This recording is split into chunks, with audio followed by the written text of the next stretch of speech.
watching today's video, you will really exclaim in surprise. Really, Sanskruti, is this true?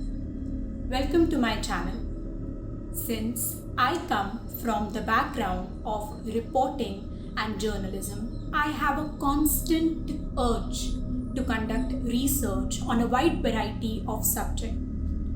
I have one such story for you today that I have thoroughly researched that still intimidates me, alarms me. If you had been proactive on Twitter in 2017, you would have likely heard about the Netflix movie that was reportedly so scary that some people just couldn't make it to the end without slamming the laptops shut. You must all be wondering, which movie is she talking about? The movie that I am talking about is Veronica, based on a true story that gave the internet nightmares. But how much of the story depicted in the movie is, actually true? When asked about it, director Paco Plaza was very candid about the ways in which he melded fact and fiction. This is the one time that the reported real life story behind the scares may actually be spookier than what made it to the screen. Horror movies often come with the inspired by a true story label. But in most cases, further investigation will prove that there's only a grain of truth in the scary events that make it on screen. In many ways, the same can be said for Veronica. The main character and her adorable siblings never actually existed as they were depicted too, and the events in the film are heavily fictionalized.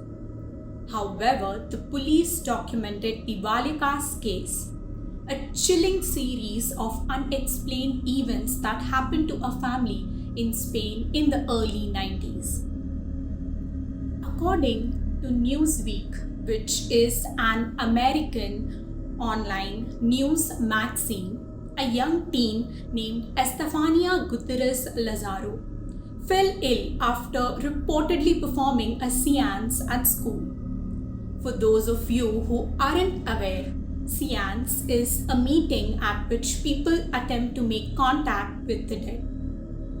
The seance is said to have been interrupted by a nun who broke the Ouija board, and afterwards the young woman reportedly suffered for months with seizures and hallucinations. She died at a hospital in Madrid in 1991, but there doesn't appear to be an official cause of death, not one that has been made public by her family. Lazaro's unexplained death is tragic, but it finds little resemblance with the devil-fueled nightmare that Veronica in the Netflix movie finds herself in after playing with an Ouija board during a solar eclipse. This clearly shows that movies and film directors like to sensationalize real-life stories. However, the Lazaro family's problems only intensified after their daughter's death and the events that followed that are documented in the police report. According to the report, 3 officers and the Chief Justice of National Police, Jose Pedro Negri, all claim to have witnessed disturbing events in the Lazaro family's home.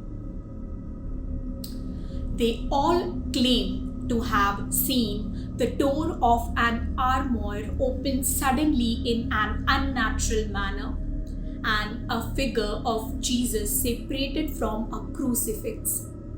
The police reports further that the family heard disturbing voices after their daughter's death, and they also experienced other unexplained events, including electrical anomalies and slamming doors. because this was a story that was covered in a police report. It was something of a legend in Spain. There were so many TV specials about this case. In Veronica, the action moves swiftly and the demonic happenings unquestioned. But for the real life family whose story inspired the film, the heartbreak and the unexplained events continued over years.